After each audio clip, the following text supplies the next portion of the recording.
عَمَّ يَتَسَاءَلُونَ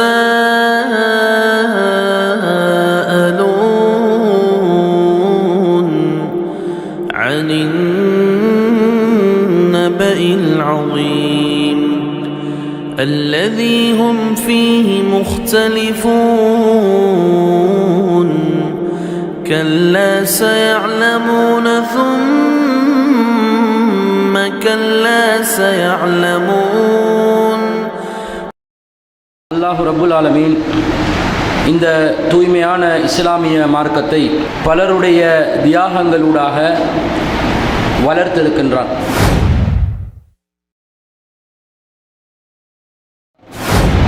அதிலும் மிக முன்னுரிமை வழங்கப்பட்டவர்கள் அல்லாஹ்வின் தூதர் ஸல்லல்லாஹு அலைஹி வஸல்லம் அவர்களுடன் நேரடியாக தோழமை கொண்டு இந்த மார்க்கத்தை வளப்படுத்திய நபித்தோழர்கள் என்பதை நாம் அனைவரும் அறிந்து வைத்திருக்கின்றோம். இந்த நபித்தோழர்களுடைய கடும் தியாகத்துக்கு மத்தியிலே வளர்ச்சியடைந்த இந்த மார்க்கத்தை நாமும் பலவிதமான தியாகங்களோடு பலவிதமான உழைப்புகளோடு இந்த மார்க்கத்திற்காக பாடுபட்டால்தான் இந்த மார்க்கத்தை தொடர்ச்சியாக அடுத்த தலைமுறையினருக்கு கொண்டு செல்லலாம் என்பதை நாம் படிப்பினையாக பெறுவதற்காக வேண்டி நபித்தோழர்கள் எந்த அளவிற்கெல்லாம் இந்த மார்க்கத்திற்காக சிரமப்பட்டார்கள் என்பதை நாம் பார்க்கவிருக்கின்றோம். அஸ்ஸலாமு அலைக்கும் வரஹ்மத்துல்லாஹி வபரகாத்துஹு.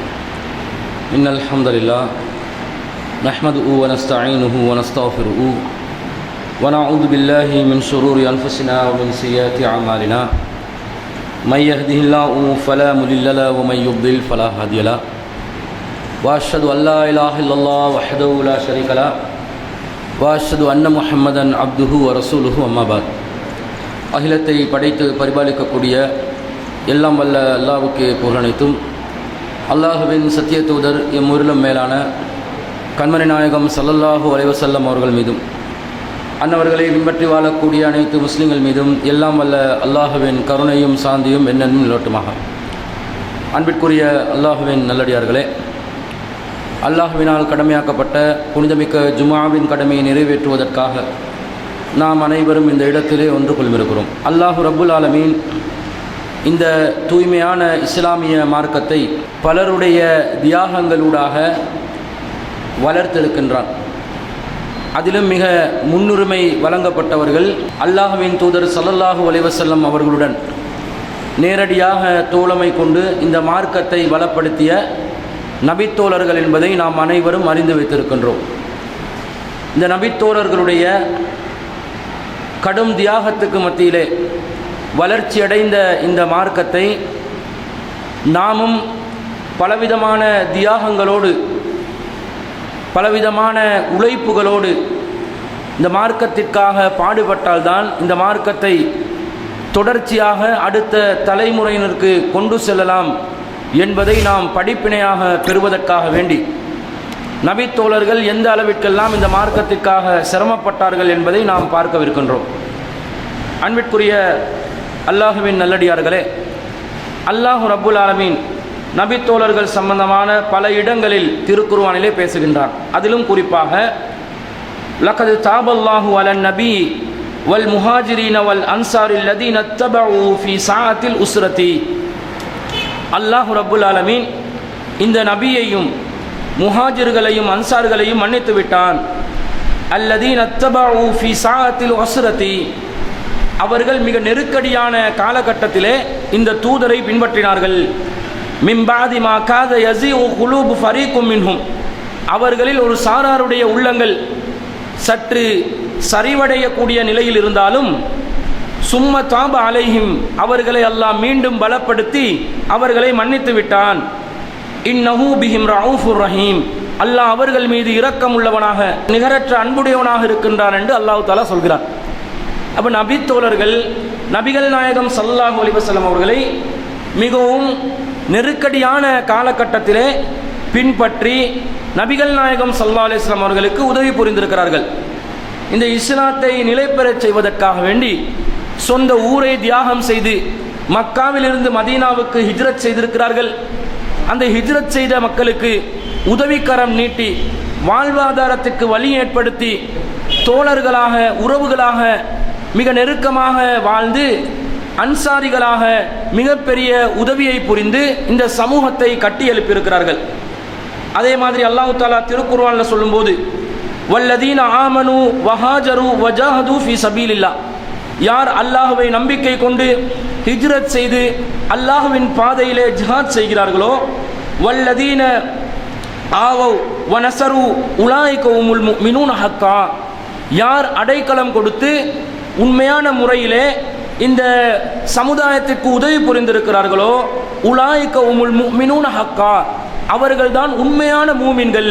லஹும் மக்ஃபிரத்தும் வ ரிஸ்குன் கரீம், அவர்களுக்கு மன்னிப்பும் கண்ணியமான உணவும் உண்டு என்று அல்லாஹ் தஆலா சொர்க்கத்தை அவங்களுக்கு தருவதாக வாக்களிக்கிறான். அப்ப இந்த சமுதாயத்திற்கு அடைக்கலம் புரிந்து இந்த சமுதாயத்திற்காக உதவி செய்து மிக பெரும் தியாகங்களை செய்தவர்களாக நபித்தோழர்கள் இருந்ததனால தான் உலாயிக ஹுமுல் முஃமினூன ஹக்கா, அவர்கள்தான் உண்மையான இறை நம்பிக்கையாளர்கள், இறைவனை விசுவாசித்தவர்கள் என்று அல்லாஹ் பறைசாட்டுகிறார். அப்போ அல்லாஹ்வுடைய உண்மையான மூமின்களாக நாங்கள் இருக்கணும் என்று சொன்னால், நபித்தோழர்கள் எப்படியெல்லாம் இந்த மார்க்கத்திற்காக தியாகம் செய்தார்களோ அதே போன்று நாங்களும் தியாகம் செய்வதற்கு கடமைப்பட்டிருக்கின்றோம் என்பதை நாங்கள் பார்க்கிறோம். அதே போன்று இந்த நபித்தோழர்களுடைய மகத்துவத்தை பற்றி நபிகள் நாயகம் ஸல்லல்லாஹு அலைஹி வஸல்லம் அவர்கள் சொல்லுகின்ற நேரத்தில், லா தசுப்பு அஸ்ஹாபி, என்னுடைய தோழர்களை நீங்கள் ஒருபோதும் திட்டி விடாதீர்கள். ஃபலவ் அன்ன அஹதக்கும் அன்ஃபக மிஸ்ல உஹதின் ஸஹபன், நீங்கள் உஹது மலை அளவு தங்கத்தை நீங்கள் அல்லாஹ்வின் பாதையிலே செலவு செய்தாலும் மா பலக முத்தன் அஹதிஹிம் வலா நசீஃபஹு, அந்த நபி தோழர்கள் அவர்களுடைய இரு கைக்குவியல் அல்லது ஒரு பாதி அளவை கூட அந்த தர்மம் ஈடாக்காது என்று நபிகள் நாயகம் ஸல்லல்லாஹு அலைஹி வஸல்லம் சொல்றாங்க. நீங்க உஹது மலை அளவு தங்கத்தை தர்மம் பண்றதா இருந்தா சாதாரண விஷயமா? உஹது மலை என்றா ஒரு மலை கிடையாது, அது ஒரு மலை தொடர், கிட்டத்தட்ட 8 மலைகள் தொடர்ச்சியாக இருந்தால் தான் அது உஹது மலை. அப்ப இந்த உஹது மலை அளவுக்கு நாங்க தங்கத்தை தர்மம் பண்றதா இருந்தா எவ்வளவு பெரிய ஒரு தியாக மனசு இருந்தா அதை பண்ணலாம். எவ்வளோ பெரிய ஒரு மனசு வரணும், தாராளமான மனசு வரணும், அது இருந்தால் தானே அந்த மாதிரி தர்மம் பண்ணலாம். அப்படி நீங்கள் தர்மம் பண்ணினாலும் நபித்தோழர்கள் 2 கையளவோ அல்லது பாதி கையளவோ அவர்கள் செய்த தர்மத்திற்கு அது ஈடாகாது என்று சொல்றாங்கன்னா, அவர்களுக்கு இஸ்லாம் வழங்கி இருக்கக்கூடிய முதன்மையான இடம் எந்த அளவுக்கு இருக்கிறது என்பதை நீங்கள் சிந்திக்க வேண்டும். அதே மாதிரி நபிகள் நாயகம் ஸல்லல்லாஹு அலைஹி வஸல்லம் அவர்கள் நேர்மையிலும் ஒழுக்கத்திலும் நட்பண்புகளிலும் இந்த நபித்தோழர்கள் விட சிறந்த ஒரு சமுதாயம் இந்த சமுதாயத்திற்கு இல்லை என்றாங்க. கைரு உம்மத்தி கருணி, எனது உம்மத்தில் சிறந்தவர்கள் என்னுடைய தலைமுறையினர். சும்மல்லதீன யலூனஹும் சும்மல்லதீன யலூனஹும், பிறகு அடுத்து வருபவர்கள், பிறகு அதற்கு அடுத்து வருபவர்கள். அப்ப இந்த 3 தலைமுறையினர் தான் நேர்மையாக இருக்கிறதுல, உண்மை பேசக்கூடியதுல மிக ஒழுக்கமானவங்களாக மிக நம்பகத்தன்மை உள்ளவர்களாக இருப்பாங்கன்னு நபிகள் நாயகம் ஸல்லல்லாஹு அலைஹி வஸல்லம் ஒட்டுமொத்த ஒரு சமூகத்துக்கே ஒரு கேரண்டி கொடுக்குறாங்க. அந்த அளவுக்கு நபி தோழர்கள் இந்த மார்க்கத்திலே மிக முக்கியமானவர்களாக இருந்திருக்கிறாங்க. அவர்களுடைய தியாகத்தை நாங்கள் பார்க்குறோம். இந்த நபி தோழர்கள் இந்த மார்க்கத்தில் இந்த ஈமானுக்காக எப்படியெல்லாம் உழைச்சிருக்கிறாங்க, ஈமானை உறுதிப்படுத்துறதுக்காக எப்படியெல்லாம் தியாகம் செய்திருக்கிறாங்கன்றதை நாங்கள் ஆய்வு செய்து பார்த்தால் மிகப்பெரிய ஆச்சரியமாக இருக்கிறது. என்னெல்லாம் சம்பவங்கள் வருதுன்னு பாருங்க. அல்லாஹ் தஆலா திருக்குர்ஆன்ல இன்ன ஸஃபா வல் மர்வத மின் ஷஆயிரில்லா என்று சொல்கிறார். ஸஃபாவும் மர்வாவும் அல்லாஹ்வுடைய அத்தாட்சிகள். ஃபமன் ஹஜ்ஜல் பைத அவ் இஅ்தமர ஃபலா ஜுனாஹ அலைஹி ஐயத்தவஃப பிஹிமா, யார் ஒருவர் ஹஜ் செய்கிறாரோ உம்ரா செய்கிறார்களோ அவருக்கு சஃபா மர்வாவை தவாப் செய்வது குற்றமில்லை என்று அல்லாஹ் சொல்கிறார். ஹஜ் உம்ரா செய்கிறவங்க சஃபா மர்வாக்கு மத்தியில் ஓடுவாங்க. ஒரு விதமான ஓட்டம் இருக்குது, தொங்கோட்டம். அது ஒரு தவாப் என்றான் அல்லாஹ். நாங்கள் சை என்று சொல்வோம். இந்த சை செய்வது குற்றம் இல்லை என்று அல்லாஹ் சொல்றான். அப்ப குற்றம் இல்லை என்று சொல்றான் என்றால் இது என்ன? அவ செய்யாம இருந்தா பரவாயில்லன்ற மாதிரி கருத்தா என்று நாங்கள் சிந்திக்கலாம். சஃபா மருவாக்கு மத்தியில் நீங்க ஓடுறது பரவாயில்லைன்னு அல்லாஹ் சொல்றான். அப்ப ஹஜ்ஜுக்கு உம்ராக்கு போறவங்க சஃபா மருவாக்கு மத்தியில் ஓடாம இருந்தா ஹஜ் உம்ரா ஏற்றுக்கொள்ளப்படுமா? ஏற்றுக்கொள்ளப்படாது. கண்டிப்பாக சஃபா மருவாக்கு மத்தியில் தொங்கோட்டம் ஓடணும், அப்பதான் உம்ரா ஏற்றுக்கொள்ளப்படும், அப்பதான் ஹஜ் ஏற்றுக்கொள்ளப்படும். அப்ப அல்லாஹ் இங்க ஃபலா ஜுனாஹ அலைஹிம் என்றான், குற்றம் இல்லைன்றான். ஏன் குற்றம் இல்லை என்று அல்லாஹ் சொன்னா, என்பதை நாங்கள் ஆய்வு செய்து பார்க்கின்ற நேரத்தில் இதற்கு சபபுன் நுசூலாக ஒரு காரணமாக ஒரு செய்தி இறங்குகிறது. என்னென்று சொன்னால், நபிகள் நாயகம் ஸல்லல்லாஹு அலைஹி வஸல்லம் அவர்களுடைய காலத்திலே ஏகத்துவம் நிலை பெறுவதற்கு முன்பதாக மக்கத்து காஃபிர்கள் சஃபா மருவாக்கு மத்தியில் என்ன செஞ்சு வச்சிருந்தாங்கன்னு சொன்னால், லாத் என்ற சிலையை வச்சிருந்தாங்க. அவங்க அறியாமை காலத்தில் வழிபட்ட ஒரு பெண் சிலை லாத்தை வச்சிருந்தாங்க. வச்சு சஃபா மலை குன்றுக்கு மேலையும் மருவா மலை குன்றுக்கு மேலையும் அந்த சிலைகளை வச்சு கொண்டு தான் அவங்க என்ன செய்வாங்க, சயி செய்வாங்க, தவாப் செய்வாங்க. இதை நபிகள் நாயகம் ஸல்லல்லாஹு அலைஹி வஸல்லம் அவர்கள் இஸ்லாத்தில் வெளிச்சத்தை கொண்டு வந்து ஏகத்துவத்தை நிலைநிறுத்தியதற்கு பிறகு நபி தோழர்கள் இதை எப்படி நாங்கள் சுத்தலாம், நாங்கள் சுத்தினா அந்த பழைய லாத்துக்கு சுத்தின மாதிரி வருமா, லாத்துடைய அந்த சிலையை கௌரவிச்ச மாதிரி வருமா, லாத்தை நாங்கள் மதிப்பளிச்ச மாதிரி வருமா என்ற மாதிரி ஒரு குற்ற உணர்வோடு அவங்க இருந்தாங்க. அதை விரும்பல அவங்க. நாங்கள் என்னதுக்கு சிறுக்கு பண்ணணும், சிறுக்குக்கு செல்வதை நெருப்பில் விழுவதை விட வெறுத்த ஒரு சமுதாயம், அதுதான் ஈமானுடைய சுவை. அப்ப நபி தோழர்கள் என்ன யோசிக்கிறாங்கன்னு சொன்னா, நாங்கள் லாத்துக்கு கௌரவிக்கிற மாதிரி, லாத்துக்கு மதிப்பு கொடுக்கிற மாதிரி இந்த சஃபா மருவாக்கு மத்தியில் ஓடாம இருந்தா தான் நல்லோம், ஓடினா நாங்கள் குற்றம் பிடிக்கப்பட்டு விடுவோமா என்ற மாதிரி ஒரு உணர்வு அவர்களிடம் இருந்தது. அதற்கு பதிலளிக்கும் விதமாகத்தான் அல்லாஹ் தஆலா குர்ஆன்ல இன்ன ஸஃபா வல் மர்வத மின் ஷாயிரில்லாஹ், ஸஃபா மர்வா அல்லாஹ்வுடைய அத்தாட்சிகள். அவன் லாத்து சிலையை கொண்டு வந்து வச்சா அது அல்லாஹ்வுடைய அத்தாட்சி இல்லைன்னு ஆகுமா? அவன் தான் அல்லாஹ்வுடைய சின்னங்களை கலங்கப்படுத்துறான். அல்லாஹ்வுடைய சின்னங்கள் என்று அல்லாஹ்வுடைய சின்னங்கள் தான், அவன் தான் ஜாஹிலியத்து பண்றான். அப்ப லாத் சிலை இல்லாத நேரத்தில் நீங்க தாராளமா என்ன செய்யலாம், சஃபா மருவாக்கு மத்தியில் ஓடலாம், தொங்கோட்டம் ஓடணும் என்று அல்லாஹ் தஆலா சொல்வதை நாங்கள் பார்க்கிறோம். அப்ப எந்த அளவுக்கு ஈமான்ல உறுதி என்று பாருங்க. ஒரு சிலையை நாங்க அறியாமை காலத்தில் வழிபட்டு இருக்கிறோம், அந்த இடத்தை நாங்க அடிப்படையாக வச்சு இங்க வந்து நாங்க கண்ணியப்படுத்துற மாதிரி வந்துடக்கூடாது, சிறுக்கின் சாயல் கூட படிந்துவிடக் கூடாது என்பதில் நபி தோழர்கள் மிக உறுதியாக இருந்தார்கள். அவர்களுடைய தியாகம் என்றால் வெறுமனே ஒரு விதமான மூடலான தியாகமாக இருக்கவில்லை, ஒரு காரண காரியத்தோட ஒரு இலக்கை அடையக்கூடிய விதத்தில் அவர்களுடைய தியாகம் இருந்தது. சிறுக்கு இல்லாத ஒரு வாழ்க்கை, ஏகத்துவம் நிலை பெறக்கூடிய ஒரு வாழ்க்கை, இந்த வாழ்க்கைக்காக வேண்டி தியாகம். சில பேர் தியாகம் பண்ணுவாங்க, ஆனா அதுல எந்த ஒரு பலனும் இருக்காது. நிறைய தொழுவாங்க, ரசூலா வழிகாட்டியே இருக்க மாட்டாங்க. தொழுகிறது ஒரு தியாகம் தானுங்க, நேர காலத்தை ஒதுக்கி மெனக்கெட்டு அதுக்காக வேண்டி இபாதத் பண்றாங்கன்னா அது ஒரு தியாகம். ஆனால் அல்லாஹ் ரசூல் வழிகாட்டாவிட்டால், அதற்கு பலன் கிடைக்காது என்று இருந்தால், அல்லாஹ் ரசூல் சொல்லாத ஒன்றை செய்தால் அது மார்க்கத்தில் வழிகேடாக போகும் என்று இருந்தால் அதற்காக தியாகம் செய்வதில் என்ன பலன் இருக்கிறது? அப்ப இந்த தியாகத்தை ஒரு பலனுடன் செய்ய வேண்டும் என்ற உணர்வோடு நபி தோழர்கள் இருந்தார்கள் என்பதை நாங்கள் பார்க்கிறோம். அதே மாதிரி பாருங்க, அல்லாஹ் தஆலா குர்ஆன் வசனத்தை இறக்குறான். என்ன வசனத்தை இறக்குறான்? நபிகள் நாயகம் ஸல்லல்லாஹு அலைஹி வஸல்லம் அவர்கள் கிட்டத்தட்ட நுபுவத் ரசூலுல்லாஹ்க்கு தொழுகை கடமையாக்கப்பட்டதிலிருந்து 16 அல்லது 17 மாதங்கள் மஸ்ஜிதுல் அக்ஸாவை நோக்கி தொழுது கொண்டிருந்தார்கள். ரசூலுல்லாஹ்வுடைய இந்த உம்மத்துடைய ஆரம்ப கிப்லாவாக எது இருந்தது? பாலஸ்தீனத்தில் இருக்கக்கூடிய மஸ்ஜிதுல் அக்ஸா தான். அப்ப இந்த பைத்துல் முகத்தஸை மஸ்ஜிதுல் அக்ஸாவை அடிப்படையாக கொண்டு நபிகள் நாயகம் ஸல்லல்லாஹு அலைஹி வஸல்லம் அவர்கள் தொழுது கொண்டிருக்கின்ற நேரத்தில் இஸ்ரவேலர்கள், யூதர்கள் அதை விமர்சித்தார்கள், ஏளனமாக பேசினார்கள். இவர் நம்முடைய கடவுள் கொள்கையை விமர்சிக்கிறார், நம்முடைய கொள்கை தவறு என்கிறார், யூதர்களை வழிகேடர்கள் என்கிறார், யூதர்களை காஃபிர் என்கிறார். ஆனா யூதர்கள் மதிக்கக்கூடிய கிப்லாவை தான் இவரும் மதிக்கிறார். யூதர்கள் எதை கிப்லாவாக வைத்திருக்கிறார்களோ அதை இவரும் காப்பி அடிக்கிறார் என்ற மாதிரி ஒரு விமர்சனம் அந்த சமூகத்தில் இருந்தது.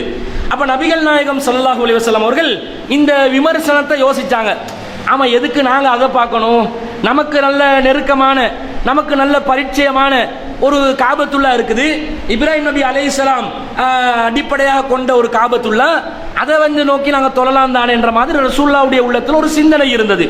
அப்ப அல்லாஹ் தஆலா இந்த ரசூலுல்லாஹ்வுடைய உள்ளத்தில் இருக்கக்கூடிய இந்த எண்ணத்தை நிறைவேற்றும் விதத்தில் ஒரு குர்ஆன் வசனத்தை இறக்குறான்.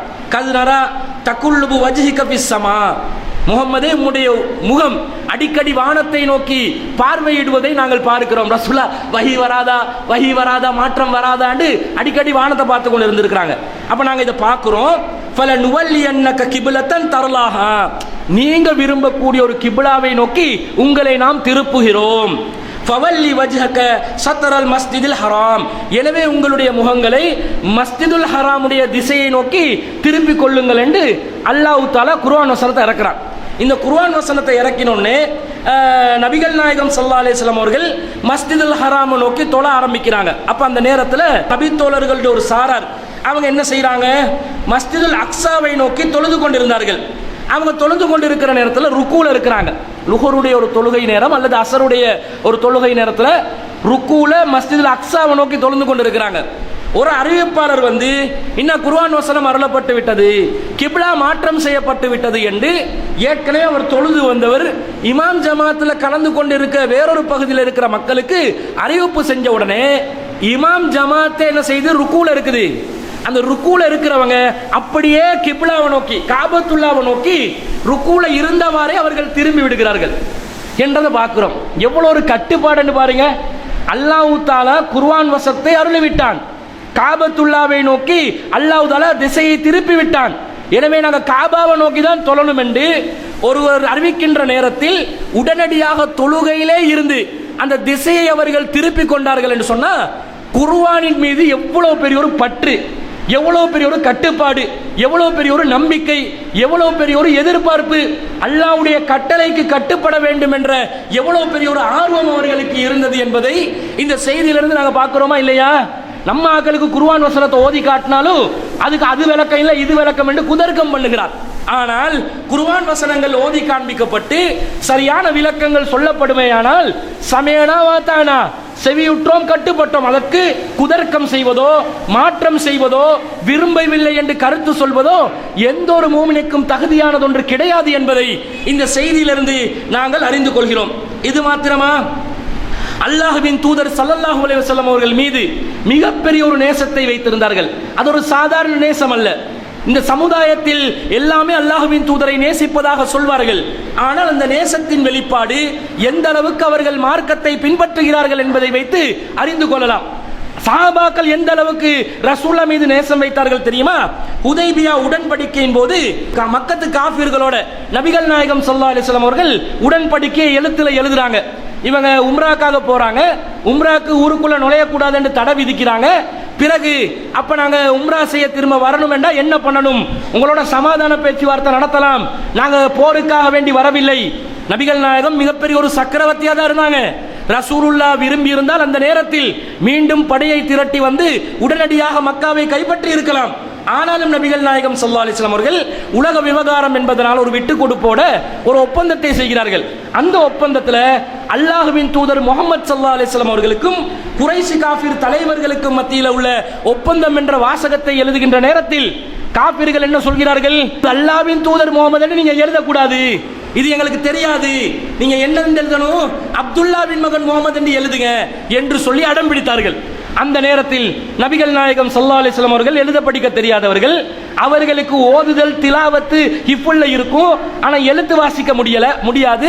ரசூல் ஸல்லல்லாஹு அலைஹி வஸல்லம் என்ன சொல்றாங்க, தன்னுடைய சகோதரன் அலி அவர்களை அழைத்து, சாச்சா மகன் தானே அலி ரலியல்லாஹு அன்ஹு அவர்களை அழைத்து, என்னுடைய பேர்ல முகமது ரசூலுல்லாஹ் இருக்குது, அந்த ரசூலுல்லாஹ் என்பதை நீங்கள் அழித்துவிட்டு அப்துல்லாவின் மகன் முகமது என்று எழுதுங்க என்று சொன்ன நேரத்தில் அலி ரலியல்லாஹு அன்ஹு அவர்கள் என்ன செய்தார்கள், இது சாதாரண ஒரு ஏற்ற எழுத்துல வர ஒரு விஷயம்தான், ஆனா ரசூலுல்லாஹ் மீது வைத்திருந்த மதிப்பை பாருங்க, அந்த கௌரவத்தை பாருங்க எந்த அளவுக்கு என்று சொன்னால், அல்லாஹ்வின் தூதர் என்ற வார்த்தையை அழிப்பதற்கு என்னால் முடியாது, அது என்னுடைய மனசு இடம் கொடுக்கல, நான் எப்படி அதை எழுத்தில் இருப்பதை கூட அழிப்பேன் என்று சொல்லி உள்ளத்தில் அப்படி நிறுத்தி வைக்கிறாங்க. அல்லாஹ்வின் தூதர் என்றால் என்னுடைய வழிகாட்டி, என்னுடைய தலைவர், மறுமைக்காக எனக்கு வழிகாட்டுபவர், அவருடைய பேரை நான் எப்படி அழிக்கலாம் என்று சொல்லி தயங்குறாங்க, நடுங்குறாங்க, முடியலன்றாங்க. அல்லாஹ்வின் தூதர் ஸல்லல்லாஹு அலைஹி வஸல்லம், இது ஒப்பந்தமப்பா, இதெல்லாம் இவ்வளவு சீரியஸா யோசிக்க வேண்டியது இல்லை, நான் அதை அழிச்சதுனால நான் அல்லாஹ்வின் தூதர் இல்லைன்னு ஆகிருவேனா, ஆக மாட்டேன், அதனால நீங்க எங்க இருக்குது முஹம்மது ரசூலுல்லாஹ்ன்றது எங்க இருக்குதுன்னு எனக்கு காட்டுங்க என்று கேட்டுட்டு நபிகள் நாயகம் ஸல்லல்லாஹு அலைஹி வஸல்லம் அவர்கள் அதை தன்னுடைய திருக்கரத்தாலேயே அளித்தார்கள் என்ற செய்தியை நாங்கள் பார்க்கிறோம். எந்த அளவுக்கு பாசம், அல்லாஹ்வின் தூதர் ஸல்லல்லாஹு அலைஹி வஸல்லம் அவர்கள் மீது எந்த அளவுக்கு நேசம், இது உண்மையான பாசம், உண்மையான நேசம். வெறுமனே வாய் சவடாலோ அல்லது ஜால்ரா தட்டுவதோ முகஸ்துதி பாடுவதோ கிடையாது. அல்லாஹ்வின் தூதருடைய பேரை உள்ளத்தால் அழிக்க விரும்பாத நபித்தோழர்கள் செயற்பாடுகளிலும் அப்படித்தான் இருந்தார்கள். அல்லாஹ்வின் தூதர் ஒரு கட்டளையிட்டால் அந்த கட்டளைக்கு ஒருபோதும் மாறு செய்யவில்லை. உடனடியாக அந்த கட்டளையை அமுல்படுத்தக்கூடிய விதத்தில் உள்ளத்திலே உறுதிமிக்கவர்களாக நபித்தோழர்கள் இருந்திருக்கிறார்கள். ஒரு கட்டளையிட்டா போதும் ரசூலுல்லாஹ் முன்னாடி வந்து நின்றுவாங்க. அந்த சொல்லுவாங்களே எல்லண்டா எண்ணெயா உருகிடுவாங்கன்னு, இதை நபித்தோழர்களுடைய வாழ்க்கையில் நாங்கள் பார்க்கிறோம். ஆனா இந்த காலத்துல நம்ம சமூகத்துல முஹம்மது ஸல்லல்லாஹு அலைஹி வஸல்லம் சொன்னா, பாங்கு சொன்னா என்ன செய்வாங்க, அப்படியே விரலை எடுத்து எச்ச தொட்டு கண்ணுக்கு அப்படி இழுத்து கொண்டு போய் மூக்குல இழுத்து வாயில தொட்டு என்ன ஒரு ரப்பர் பண்ணுவாங்க தெரியுமா, இரேஸ் பண்ணுவாங்க. இப்படி இவங்க என்ன செய்யறாங்க, எச்சால குளிப்பாங்க. ரசூலோட பேரை சொன்னா அவ்வளவு மதிப்பான். அல்லாஹ்வின் தூதர் ஸல்லல்லாஹு அலைஹி வஸல்லம் அவர்கள் நெஞ்சில தான் தக்பீர் கட்டி இருக்கிறாங்க, தொழுகையில கட்டுங்கன்னு கேட்டா முடியாது. இமாம்கள் அப்படி சொல்லவில்லை, இமாம்கள் அப்படி காட்டவில்லை. இமாம் ஷாஃபிஈ ரஹ்மத்துல்லாஹி அலைஹி அவர்கள் அப்படி சொன்னார்களா என்று கேட்பார்கள்.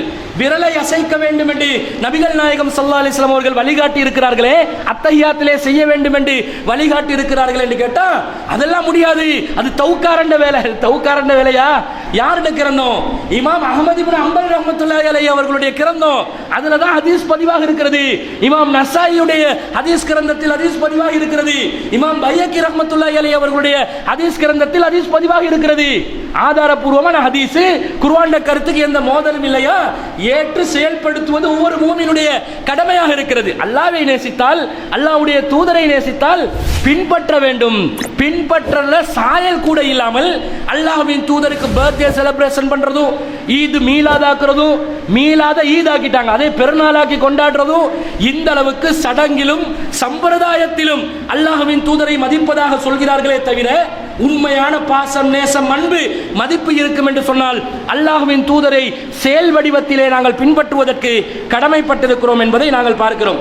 அது மாத்திரமில்லை அன்பிற்குரியவர்களே, எந்த அளவுக்கு நபித்தோழர்கள் இந்த மார்க்கத்திற்காக வேண்டி தியாகம் செய்திருக்கிறார்கள் என்று பாருங்கள். நபிகள் நாயகம் ஸல்லல்லாஹு அலைஹி வஸல்லம் அவர்கள் ஒரு முறை ஒரு போருக்காக வேண்டி மக்களுக்கு அழைப்பு விடுக்கிறாங்க. எல்லாம் போர் செய்யணும் வாங்க.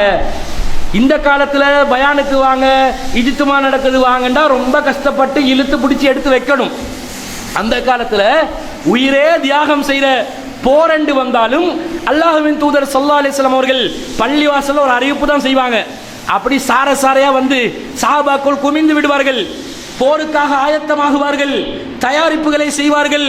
எக்ஸ்கியூஸ் கேட்கறதுக்கு என்றால் அதுக்கு நியாயமான காரணத்தோடு இருந்தால் மட்டும்தான் முன் வருவாங்க. பெரும்பாலும் முனாஃபிக்குகள் தான் பின்வாங்குவாங்க. இந்த மாதிரி ஒரு தியாகம் இருந்தது. இந்த நேரத்தில் நபிகள் நாயகம் ஸல்லல்லாஹு அலைஹி வஸல்லம் அவர்கள் போருக்காக அறிவிப்பு செய்கின்ற நேரத்தில் அப்துல்லா இப்னு உம்மி மக்தூம் ரலியல்லாஹு அன்ஹு அவர்கள், அவருடைய கண்கள் குருடாக இருந்தது, அவருக்கு போருக்கு கலந்து கொள்ள முடியாது. ரசூலுல்லாஹ் பெரும்பாலும் போருக்கு செல்லுகின்ற நேரத்தில் மதீனா ஆட்சியுடைய பொறுப்பையே அப்துல்லா இப்னு உம்மி மக்தூம் ரலியல்லாஹு அன்ஹு கையில தான் கொடுத்துட்டு போவாங்க. அந்த அளவுக்கு நம்பகத்தன்மையில, இஸ்லாத்துல பற்றுல, இஸ்லாத்தை கடைபிடிக்கிறதுல ரொம்ப உறுதியான ஒரு நபித்தோழர். அந்த நபித்தோழர் என்ன சொல்கிறார், எனக்கு இந்த போர்ல பங்கு பெற முடியாம இருக்குது அப்படி என்று சொல்லி அவர் சொல்லிக்கொண்டு மனவேதனைப்பட்டு கொண்டு இருக்கிறார். அல்லாஹ் ஒரு குர்ஆன் வசனத்தை இறக்குறான், லா யஸ்தவில் காயிதுன மினல் முஃமினீன கைரு உலில் லரரி வல் முஜாஹிதுன ஃபீ சபீலில்லாஹ் பி அம்வாலிஹிம் வ அன்ஃபுஸிஹிம் என்று குர்ஆன் வசனம் கொண்டு வருது.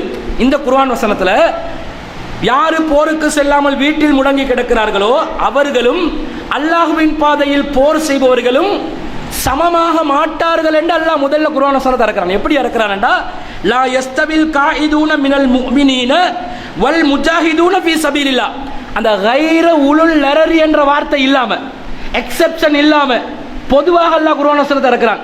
போருக்கு செல்பவர்களும் வீட்டில் முடங்கி கிடப்பவர்களும் சமமாக மாட்டார்கள் என்று அல்லாஹ் சொல்றான். அப்துல்லா இப்னு உம்மி மக்தூம் ரலியல்லாஹு அன்ஹு ரொம்ப மனக்கவலை, நமக்கு போக முடியாம இருக்குதே, நாங்களும் வீட்டில் கிடக்கிற பெண்கள் போல ஆகிறோமே. இவ்வளவுக்கு அவருடைய பார்வை இல்லை. பார்வை இல்லாவிட்டாலும் உள்ளம் அப்படியே குற்ற உணர்வோடு இருக்குது. நமக்கு முடியாம இருக்குது, இந்த மார்க்கத்துக்காக தியாகம் செய்ய முடியாம இருக்குது என்று கவலைப்பட்டு கொண்டிருக்கிறார்கள். அந்த நேரத்தில் அல்லாஹ்வின் தூதரிடம் அப்துல்லா இப்னு உம்மி மக்தூம் ரலியல்லாஹு அன்ஹு அவர்கள் வந்து கேட்கிறார்கள், அல்லாஹ்வின் தூதரே, நானும் வீட்டில் முடங்கி கிடக்கக்கூடிய பெண்களுக்கு ஒப்பானவனாக மாறிவிடுவேனா? எனக்கு பார்வைகள் தெரியாமல் இருக்கிறதே, நான் எப்படி இந்த போரில் பங்கு பெறலாம் என்று கேட்கின்ற நேரத்தில் அந்த அப்துல்லா இப்னு உம்மி மக்தூம் ரலியல்லாஹு அன்ஹு அவர்களுடைய உண்மையான உள்ளத்தின் நிலையை அறிந்த இறைவன் உடனே வசனத்துல எக்ஸெப்ஷனை போடுறான். எப்படி போடுறான்? லா யஸ்தவில் காயிதூன மினல் முஃமினீன கைரு உலில் லரரி. மூமின்கள்ல யாரு வீட்டில் முடங்கி கிடக்கிறார்களோ, கைரு உலில் லரரி, இயற்கையான உபாதைகள் இருப்பவர்களை தவிர. எப்படி அல்லாஹ் தஆலா எப்படி உள்ளத்தை பார்க்கிறான்? இயற்கையான உபாதைகள் யாருக்கு இருந்துச்சோ அவர்களை தவிர வீட்டில் முடங்கி கிடக்கும் மூமின்களும் போர் செய்யக்கூடிய மூமின்களும் சமமாக மாட்டார்கள். மூமின்களாக இருந்தா களத்தில் இறங்கணும். ரசூலுல்லாஹ்வுடைய காலத்துல தியாகம், இஸ்லாமிய ஆட்சியை பாதுகாக்கிற விதத்தில், அரசாங்கத்தை பாதுகாக்கிற விதத்தில், அந்த அரசாங்கம் நிலைநிறுத்தும் தீனை பாதுகாக்கும் விதத்தில் போர் நடந்தது. இந்த காலத்தில் நமக்கு போரெல்லாம் கிடையாது. ஆனால் தியாகம் செய்வதற்கு முன் வர வேண்டும். நீங்கள் வீட்டில் கிடக்கக்கூடிய மூமின்களா, அல்லாஹ்வின் பாதையில் தியாகம் செய்யக்கூடிய மூமின்களா? அந்த மூமின்கள் எப்படி? பி அம்வாலிஹிம் வ அன்புசிஹிம், உயிர்களாலும் உடைமைகளாலும் தியாகம் செய்ய வேண்டும். உயிர்களாலும் உடைமைகளாலும் தியாகம் செய்யக்கூடிய மூமின்களாக நீங்கள் இருக்க வேண்டுமே தவிர, கலிமாவை சொல்லிட்டோம், லா இலாஹா இல்லல்லாஹ் முஹம்மது ரசூலுல்லாஹ் சொல்லிட்டோம், ஆமன்து பில்லாஹி வ மலாயிகத்தி வ குதுபிஹி சொல்லிட்டோம், எனவே நாங்கள் மூமின்கள் ஆகிவிட்டோம் என்று வீட்டில் கிடக்கக்கூடிய மூமின்களாக நீங்கள் இருந்தால் இரண்டும் அந்தஸ்தில் சமமாக மாட்டார்கள் என்று அல்லாஹ் சொல்லிவிட்டான். ஒரு கண் தெரியாத அப்துல்லா இப்னு உம்மி மக்தூம் ரலியல்லாஹு அன்ஹு அவங்களுக்கு இவ்வளவு உள்ள உறுத்துது, நமக்கு உறுத்தி இருக்குதா? எப்பயாவது எல்லாம் மார்க்கத்துக்காக பாடுபடும் நாமளும் நம்மளோட வேலையும் பாடுதான். ஏதாவது வருவோமா போவோமா, ஜும்மாக்கு வந்தோமா, கடந்து சென்றோமா என்று நம்முடைய வாழ்க்கையை கழித்துக் கொண்டிருக்கிறோம். இந்த மார்க்கத்துக்காக நாம் செய்யக்கூடிய தியாகம் தான் என்ன? இந்த மார்க்கத்துக்கு நாம் செய்யக்கூடிய உழைப்பு தான் என்ன? இந்த மார்க்கத்துக்கு நாங்கள் செய்யக்கூடிய அர்ப்பணிப்பு என்ன? நபி தோழர்களுடைய வாழ்க்கையுடன் ஒப்பிட்டு பார்க்கின்ற நேரத்தில் அவர்களுடைய கால் தூசுக்கும் பெருமதி இல்லாத ஒரு சமூகமாக நாங்கள் மாறிக்கொண்டிருக்கிறோம். எனவே அன்பிற்குரியவர்களே, மார்க்கத்தின் மீது நீங்கள் பற்றுள்ளவர்களாக இருந்தால், உண்மையான இறை விசுவாசிகளாக இருந்தால், இந்த தீனை நேசிக்கக்கூடியவர்களாக இருந்தால், அல்லாஹ்வின் தூதர் மீது நீங்கள் நேசம் வைத்திருந்தால், இந்த இஸ்லாத்தின் மீது நீங்கள் உண்மையான நேசம் வைத்திருந்தால், இந்த மார்க்கத்துக்காக பாடுபடக்கூடிய மக்களாக நீங்களும் நானும் மாற வேண்டும். அப்போது அந்த நபித்தோழர்களுடைய அளவுக்கு அந்தஸ்தை அடையாவிட்டாலும் ஓரளவுக்கு அவர்களை நெருங்கக்கூடிய நிலையில மறுமையிலே அல்லாஹ்வை சந்திக்கலாம் என்பதை கூறிக்கொண்டு விடை பெறுகிறேன். வாஹிரு தஅவானா அல்ஹம்துலில்லாஹி ரப்பில் ஆலமீன்.